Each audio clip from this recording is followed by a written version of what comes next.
Hello दोस्तों, आज से हम एक एनिमे सीरीज की एक्सप्लेनेशन स्टार्ट कर रहे हैं जिसका नाम है the daily life of the immortal king. तो चलिए बिना टाइम वेस्ट के स्टार्ट करते हैं सीरीज को। तो एपिसोड 1 की स्टार्टिंग में हमें हंसता खेलता एक चाइनीज शहर दिखाया जाता है जहाँ की टेक्नोलॉजी 2050 से कम की नहीं होती है, लेकिन फिर भी यहाँ पर धार्मिक और मॉडर्न लोग एक साथ शांति से ज़िंदगी बिताना पसंद करते हैं। एक दिन सिटी में एक जायंट फ्रॉग अटैक कर देता है जिसकी नेगेटिव एनर्जी उसके शरीर से भी ज़्यादा खतरनाक होती है, जिससे सिटी में तबाही मच जाती है। तभी एंट्री होती है सुपर हीरो जिन्हें सिटी में इमोर्टल कहा गया है। वे लोग जायंट फ्रॉग से लड़ने की कोशिश करते हैं, लेकिन उनकी पावर फ्रॉग से आगे कमज़ोर पड़ जाती है, बल्कि फ्रॉग उनकी एक साथी को बुरी तरह से जख्मी कर देता है।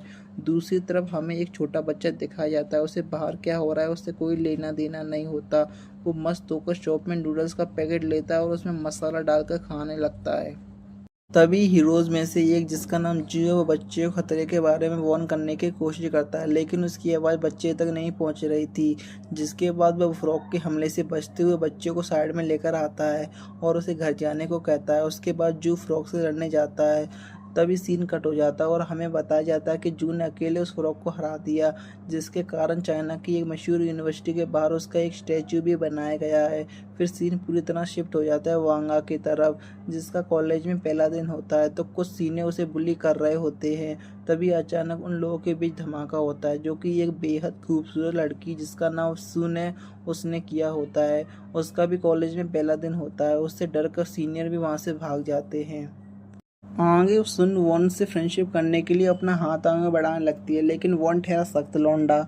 वो सुन को मना तो करता है, साथ ही में उसे अपनी जान बचाने के लिए कुछ पैसे देकर चुपचाप वहाँ से चला जाता है।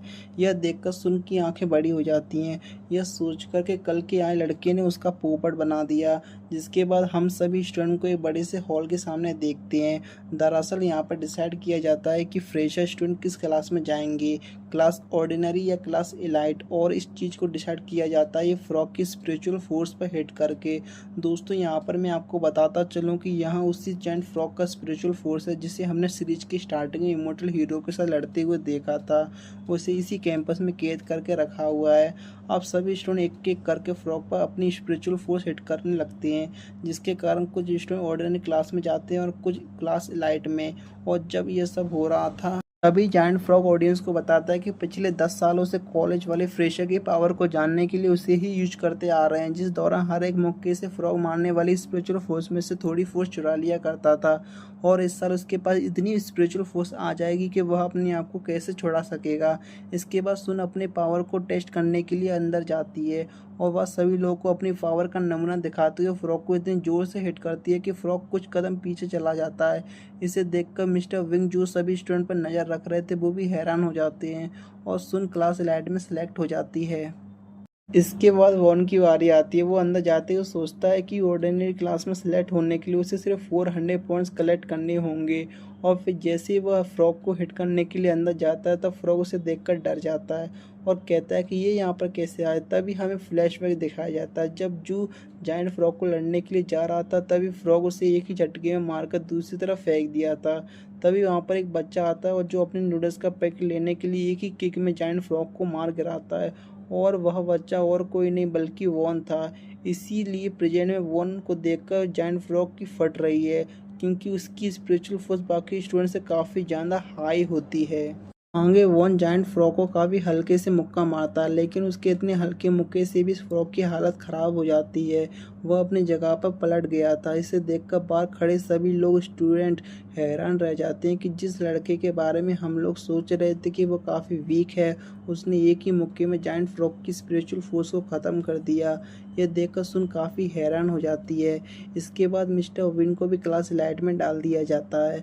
आगे हमें क्लास लाइट का एक लेक्चर दिखाया जाता है जहाँ पर वॉन भी क्लास स्टूडेंट के साथ ही बैठा हुआ था और सामने टीचर उन्हें किसी भी चीज़ को समन करने की स्पेल सिखा रही थी, जिसे सबसे पहले चेन नाम का लड़का ट्राई करता है और सब वहाँ टीचर को बताए हुए स्पेल पढ़ रहा था। तब ऐसा लग रहा था कि मानो वह कोई एक खतरनाक चीज़ का समन कर रहा हो। लेकिन जब ये स्पेल खत्म होता है तब उसके हाथ में बच्चों की प्रिंसेस वाली चड्डी आती है। गाइस ये तो वही बात हो गई, खोदा पहाड़ और निकली चुईया। और यहाँ पर चुईया नहीं बल्कि उस लड़के की इज्जत निकल गई। जिसे देखकर सभी स्टूडेंट्स पर काफ़ी ज़्यादा हंसते हैं। इसके बाद क्लास के सभी स्टूडेंट अपनी पावर का यूज़ करके कुछ ना कुछ समन कर रहे थे। इस दौरान सुन एक स्पिरिचुअल बेस पर यानी डॉग को समन करती है, लेकिन उसकी स्पिरिचुअल फोर्स इतनी ज़्यादा नहीं थी कि वह पूरे डॉग को समन कर सके, जिसके कारण बस सिर्फ डॉग की हड्डियाँ ही आती हैं। अब क्लास के सभी स्टूडेंट ने बेसिक मैजिक करना सीख लिया था, मगर टीचर नोटिस करती है कि वॉन ने अभी तक किसी को समन नहीं किया, इसलिए वह वॉन को अपनी पावर का यूज़ करने के लिए कहती है। जिसे सुनकर ना चाहते हुए भी वॉन अपनी स्पिरिचुअल फोर्स का यूज़ करके आसपास के एलियन कैरेक्टर को समन करता है। इसके कारण वहाँ पर बहुत बड़ा धमाका होता है। यह सब लोग के चेहरे देखने लायक थे, मानो उन्होंने कोई भूत देख लिया। वॉन ने जायंट फ्रॉग को समन किया था, जो कि जू की कड़ी स्पेल में कैद था। वहीं जायंट फ्रॉग वॉन को एक बार फिर अपने सामने देखकर घबरा जाता है, और घबराए क्यों ना, वॉन ने एक बार पहले भी अपनी स्पिरिचुअल फोर्स का यूज़ करके उसे हराया था। वह तब जब बच्चा था, अब तो वह बड़ा हो चुका है और चाहे तो वह अपनी पावर का यूज़ करके फ्रॉग का नामो निशान मिटा सकता है। आगे जायंट फ्रॉग को देखकर सभी स्टूडेंट काफ़ी डर जाते हैं, मगर टीचर फुर्ती दिखाते हुए सुन के समन किए डॉग को जायंट फ्रॉग की तरफ फेंक देती है और अपनी स्पिरिचुअल फोर्स से दोनों को कंबाइन करके फुल डॉग में कन्वर्ट कर देती है, जिसे देखकर सभी स्टूडेंट डॉग काफ़ी पसंद आता है। लेकिन ये सब जायंट फ्रॉग जो अब डॉग में बदल गया था उसे जरा भी पसंद नहीं आता। तभी वॉन क्लास से बाहर जाने लगता है, जिसे देखकर टीचर समझ जाती है कि वॉन कोई आम बच्चा नहीं है, क्योंकि उसकी स्पिरिचुअल फोर्स बाकी बच्चों से काफ़ी ज़्यादा अलग है। और फिर इसी के साथ हमारा एपिसोड ख़त्म हो जाता है।